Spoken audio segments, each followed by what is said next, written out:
Philippines Benevolent Christian Missionaries Association ay isang non-sectarian at non-profit na charitable religious fraternal organization ng mga kalalakihan at mga kababaihan. Ito ay itinatag ni Ruben Idera Ecleo Sr. noong 1934 sa isla ng Dinagat sa Mindanao. Nang mamatay si Ecleo Sr. noong 1987, ay pinalitan siya ni Ruben B. Ecleo Jr.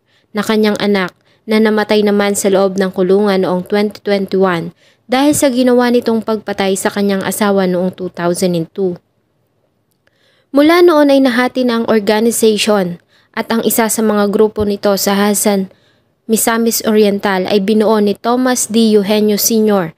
noong 1967 kung saan ay marami itong mga naging tagasunod hanggang sa mamatay ito noong 2004. At ang pumalit ay ang kanyang anak na si Reverend Charlito R. Eugenio.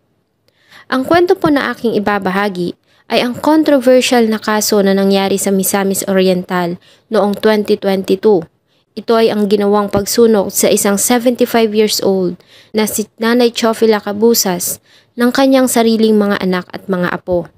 Sa utos ng isa sa kanyang mga apo na nagsabing, sinapian siya ng pumanaw na founder ng PBCM na si Thomas Eugenio Sr. At iniutos niya ang pagsunog sa lola dahil sa tumanggi ito na kilalanin siya bilang leader ng kanyang tinayong kulto. Bago ko po simulan ang ating story, sa mga bago po sa channel ko, please hit the subscribe button at pakipindot na rin po ang ating notification bell para ma-notify kayo sa mga bago nating upload na videos. Noong August 2022 ay isang nakakapanindig balahibo na balita ang kumalat sa ating bansa. Ito ay ang pagkamatay ng 75 years old na si Nanay Chofila. At ang nakakapanlumo, ang mga salarin ay ang kanyang sariling mga anak at apo. Si Nanay Chofila ay residente ng Sitio Palipi, Barangay Baliwagan, sa bayan ng Balingasag, Misamis Oriental. Ayon sa mga nakakakilala kay Nanay Chofila ay mabait ito at walang mga nakakaaway ng mga kapitbahay. Isa din itong deboto ng Philippine Benevolent Christian Missionaries Association, kung saan ay lagi itong dumadalo sa mga pagpupulong ng nasabing sekta na ginaganap sa bayan ng Hasan.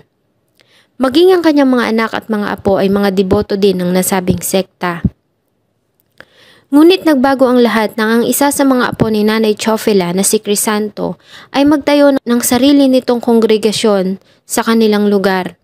Ayon sa mga nakakakilala ay malaki umano ang kagustuhan ni Crisanto na maging pulis. Ngunit biglang nagbago ang hihip ng hangin nang piliin nitong maging isang leader ng isang maliit na kongregasyon o kulto sa kanilang lugar, kung saan ay tinatawag ito ng kanyang mga tagasunod na general.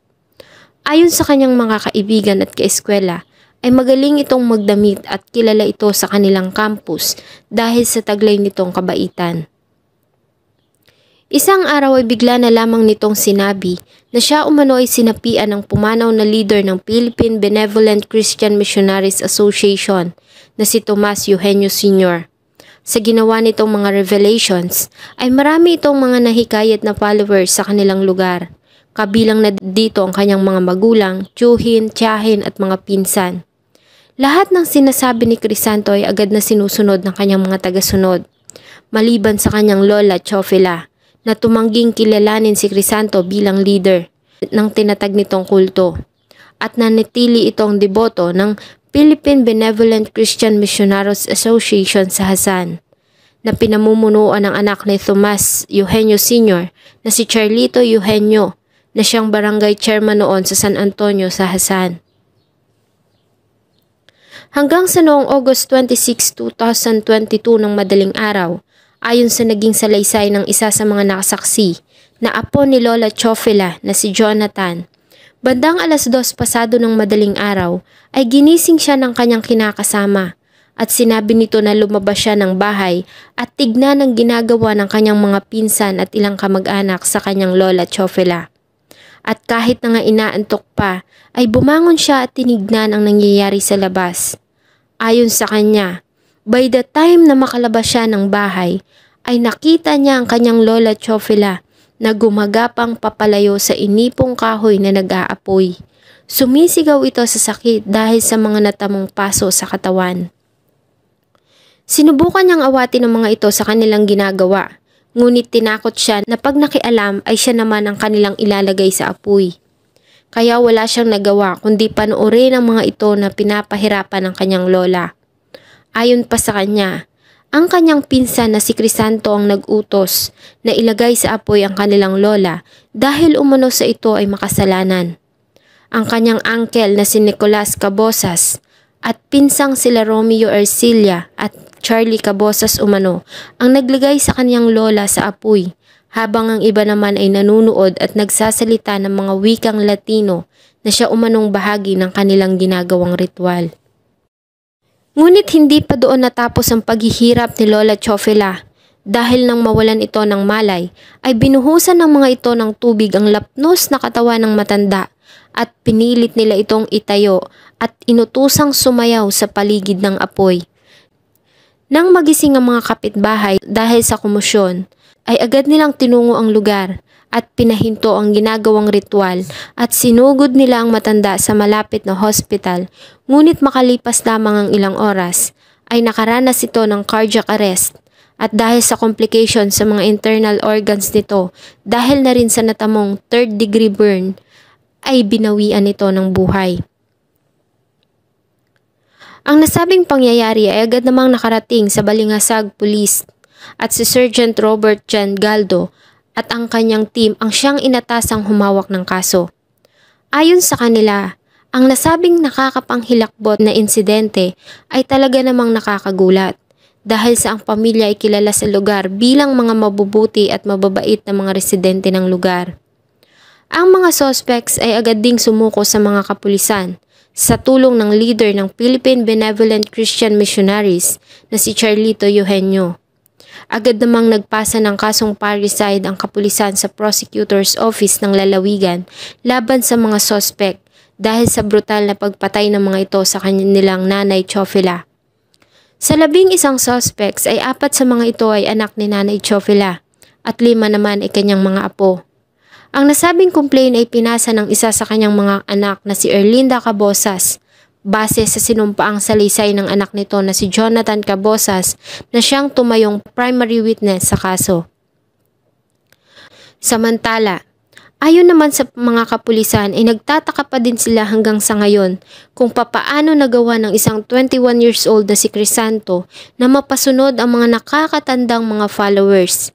Ayon din sa kanilang ginawang investigasyon ay nagagawa nitong manakit ng mga tao kapag hindi na mga ito nasunod o nagawa ang kanyang pinag-uutos. Napag-alaman din nila na nakakaranas ng depresyon ang binata dahil sa kagagaling lamang nito sa breakup sa kanyang nobya. Ayon kay Major Tudor de Oro, ang police chief ng Balingasag, Misamis Oriental, ay hindi nagpakita ng kahit nakatiting na pagsisisi ang mga suspect kahit na nga sila ay nasa kulungan na. Sa halip, ay ilang beses pang sinabi ni Crisanto na tama lang ang kanilang ginawa sa kanyang lola dahil umano sa malaki nitong kasalanan. Inutusan din nito ang mga kasama na magsagawa ng ritual dance sa loob ng kanilang selda habang bumibigkas ng mga salitang Latin. Ang kanilang ginagawang ritual din ang nagiging dahilan para hindi ang mga ito makatulog. Tumanggi din sila na maligo at kumain dahil ayon sa kanila, ang tubig at pagkain sa loob ng detention facility ay madumi. May mga pagkakataon din na nagwawala si Crisanto sa loob ng kulungan, kaya naman ay pinosas ito ng mga pulis kahit pa nga nasa loob ng selda, at maging ng kanila itong dalhin sa prosecutor's office para sa inquest proceedings. Nang dalawin naman ang asawa ni Nanay Chofela ang kanyang mga anak at apo sa kulungan, ay hindi nito nagawang magsalita. At tanging patak na luha lamang sa mga mata nito ang makakapagsabi kung gaano ito nasaktan sa pagkawala ng asawa sa kamay ng kanilang mga anak na kanilang ginabayan sa kanilang paglaki at mga apong minsan din nilang ginabayan sa mga panahong nagsisimula pa lamang ang mga itong humakbang sa lupa. Wala na atang masasakit pa sa kwento ni Nanay Chofela na namatay sa kamay ng mga taong dapat sana ay nagmamahal at nag-aalaga sa kanya hanggang sa kanyang mga huling sandali dito sa lupa. Sana po ay nagustuhan niyo ang isang malungkot na kwento na akin pong ibinahagi. Huwag niyo pong kalimutang mag-iwan ng inyong salubin at suggestion sa atin pong comment section. Thank you so much po and see you on my next video.